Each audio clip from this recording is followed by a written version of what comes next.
What happens when you realize the status quo isn't enough? Going to school, getting good grades, graduating, and integrating into the workplace is a straightforward path most people take in life. However, this life was not enough for manga creator Makoto Yukimura. Yukimura was always thinking about more, and it was with this realization that has enabled Yukimura to create one of the best seinen manga of all time, Vinland Saga. But let's rewind back to the year 1976 when Makoto Yukimura was born in Yokohama, Kanagawa, Japan. Yukimura's first exposure to manga was at the age of 5, where he read Akira Toriyama's Dr. Slump. He admits to watching the anime first, but was able to find the story in a weekly magazine. He was particularly interested in the cover art and laughs looking back, as he used to think that the cover art and the art in the manga were drawn by different people. As a younger child, he didn't understand the need for both anime and manga covering the same stories, but later realized the benefits of both mediums interpreting the story. From a young age, Yukimura was not your typical kid. He considered himself a very laid-back child who was always daydreaming. He recalls constantly being late to dinner because he was always lost in his thoughts.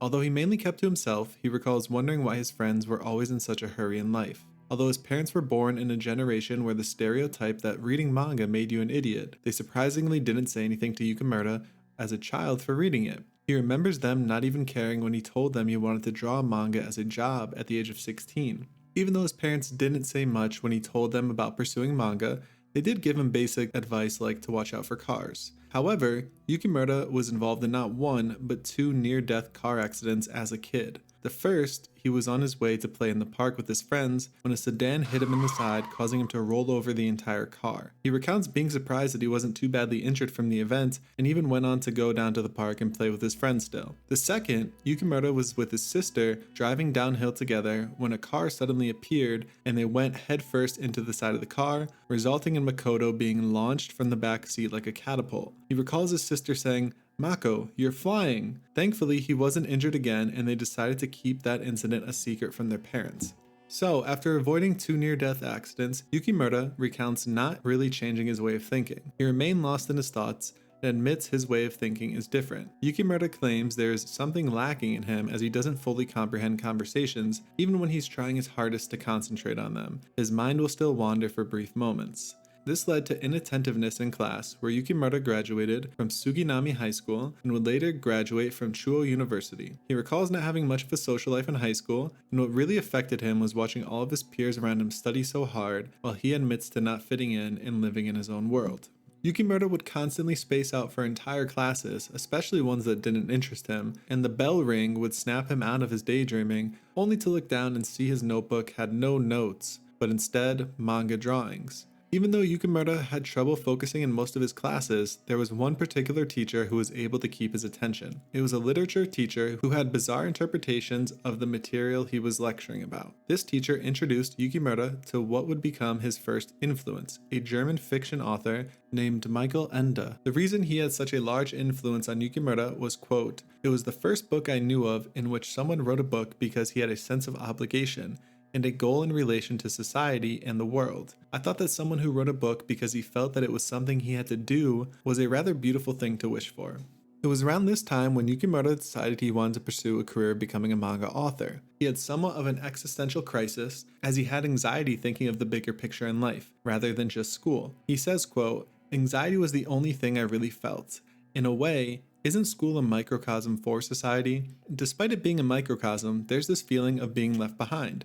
That made me really anxious and sad. But as a result of suffering in this way, I realized that society existed outside of this microcosm, a kind of society that I had never experienced inside the microcosm of school." And when asked about what led to this epiphany, Yukimura stated, "It occurred to me out of the blue one day when I was feeling totally devastated. I was 16.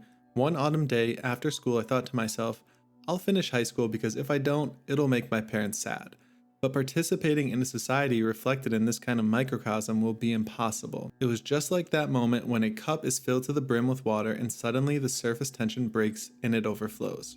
However, thinking this made me feel better. Until that point, the quote-unquote ruler for determining success since the first year of high school had been getting good grades, getting into a good college, and then finding a job with a good company. This ruler contained within it a system of values for how one should live their life. When I decided that this was not the ruler I wanted to use to measure my own life, things became a lot easier for me. I used to get burnt out worrying so much about getting decent grades that would allow me to get into universities. Like, please let me graduate.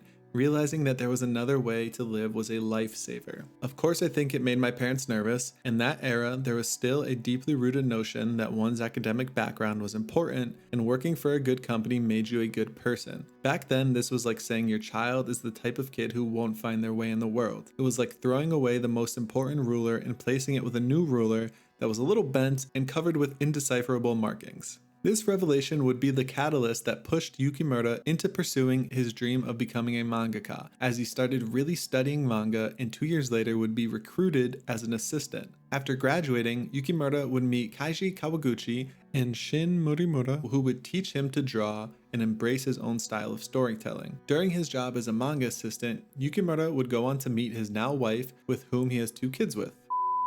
And if you are enjoying the story of Makoto Yukimura, please consider subscribing to the channel, as it really helps out and you can always change your mind later. And of course, we will be doing many more mangaka documentaries in the future. After spending years honing his skills, Yukimura made his debut with Planetus, a hard science fiction story about a space crew that works in the Space Debris Collection Unit. Planetus was serialized in Weekly Morning Magazine from 1999 to 2004 and would later be adapted into an anime. After debuting with Planetus, his first thoughts were that he may not be able to live like this, but knew if he kept struggling and working hard that he would be able to continue his career path no matter how challenging it was. In 2004, he also released a one-shot named Sayonara ga Chikai Node, or For Our Farewell is Near, which follows the final moments of the Shinsengumi First Squad captain. Following his one-shot, Yukimura was thinking of his next project and came up with a premise that would later go on to become one of the most popular seinens, Vinland Saga. This premise would be that a protagonist is fated to have done terrible things and would go from being the oppressor to being the oppressed. And the theme he thought of was how to confront with violence.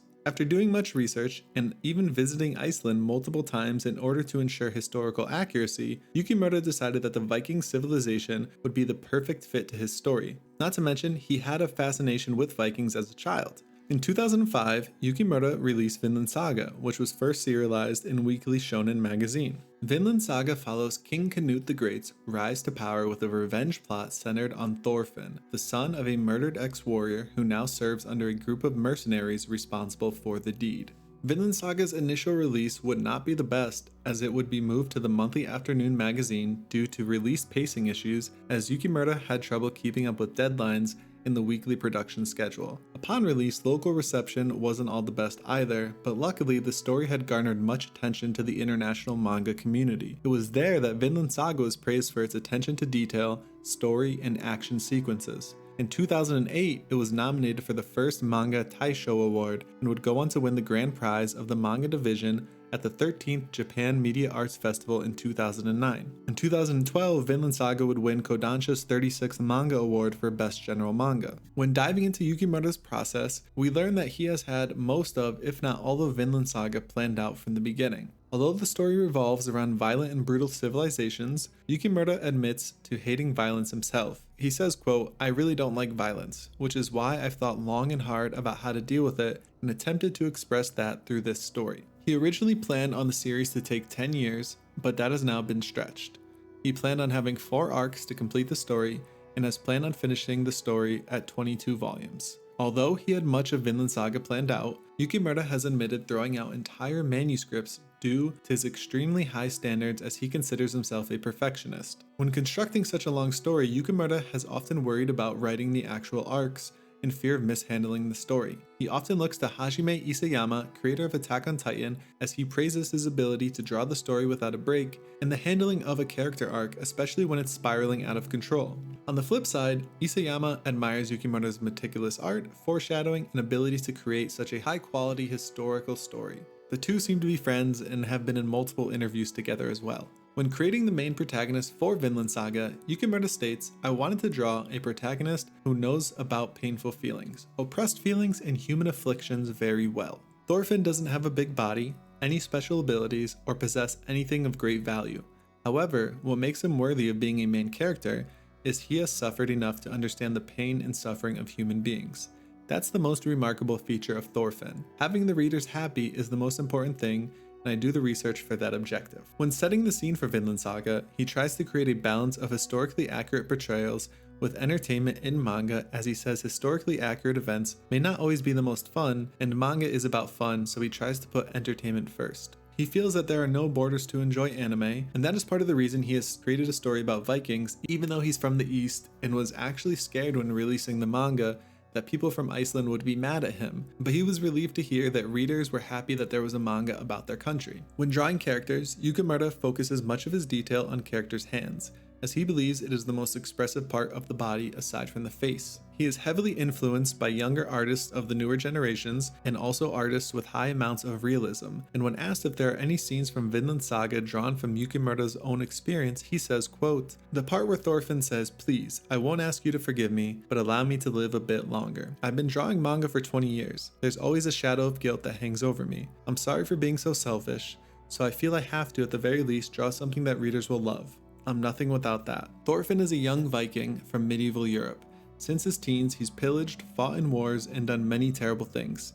His feelings change as he grows, and he starts to feel guilt for his past actions. The ghost of those he killed appears in his dreams, and he is ravaged by nightmares. "I am only here today because of the care of those around me. I am truly thankful. If anything about Thorfinn comes from my experiences, it has to be this." Vinland Saga would eventually receive an anime adaptation confirmed in 2018 and would be released in 2019 with director Shuhei Yabuta and Hiroshi Seko handling composition. The anime adaptation of Vinland Saga was awarded Anime of the Year in the 6th Anime Trending Awards. The series was selected as Best Drama, receiving 8 other nominations, including Anime of the Year at the 4th Crunchyroll Anime Awards. IGN also listed Vinland Saga among the best anime series of the 2010s, and with so much fan and critical acclaim, Yukimura was also one of the show's biggest advocates, claiming that the anime is even better than his own work, as it fixes much of the pacing issues. Yukimura is incredibly grateful to the entire team, claiming that they work hard without care of profit or production time, which is what he actually prefers creatives to be like, creating brilliant works of art for the passion, not the profit. He even recommends everyone watch the anime before reading the manga, as according to him, the director and screenwriter understand the manga better than he does.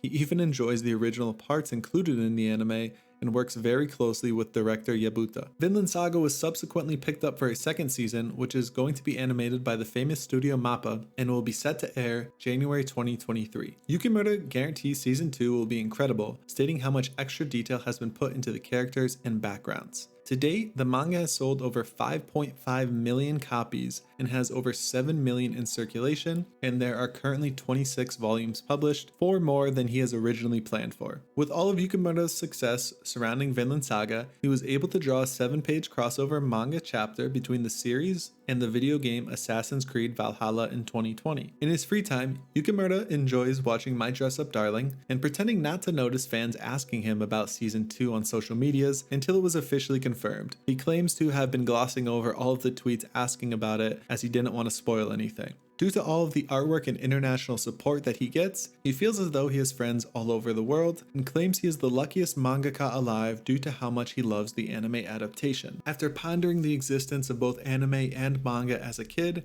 he now appreciates the power anime has because he wouldn't have been able to tell his stories and connect with so many people otherwise. He asks his readers to be patient with the manga as he knows he's slow at producing new chapters, but promises it's worth the wait. Makoto Yukimura is a mangaka who is consistently living in his own world and went on to create one of the most engaging and brilliant worlds for fans across the globe to live in. He understood he didn't fit the status quo and pursued what he loved. When asked, "Do you think it's important to emphasize the importance of having dreams? Should we tell kids to have dreams and tell them their dreams will come true?" Yukimura responds, quote, "I used to think dreams were just desires. However, I was a good for nothing back then, so I think I was being resentful. At the very least, I don't think doing whatever you want to do is a beautiful thing. That's just you doing what you want to do. The truly beautiful things are helping others, volunteering, finding a home for a stray dog, or doing things that no other person wants to do. That's beautiful. This includes me. But to do what you want to do is simply selfishness. I received my role in society, but I couldn't carry it out. I wasn't a modest enough person for that. I said such things because I thought I would do what I wanted to do no matter what other people said to me. It's the same for everyone, I think. Those who do what they want and succeed are simply the ones who end up with a place in society. It's a miracle. Makoto Yukimura is a mangaka that believes in creative purity over any external factors like profit or ill-intended motives. Yukimura followed his own advice, created a path for himself, and has now created one of the best seinen mangas of all time. The research and dedication to such a long story is something to be admired, as you can tell he pours his heart and soul into the story. He sums it up best by saying, "If you know Vinland Saga, it's almost the same as if you know me," and we can only look forward to getting to know Yukimura a little bit more with upcoming volumes. I hope that you enjoyed this documentary, and if you did, feel free to check out my channel because I have plenty more on there.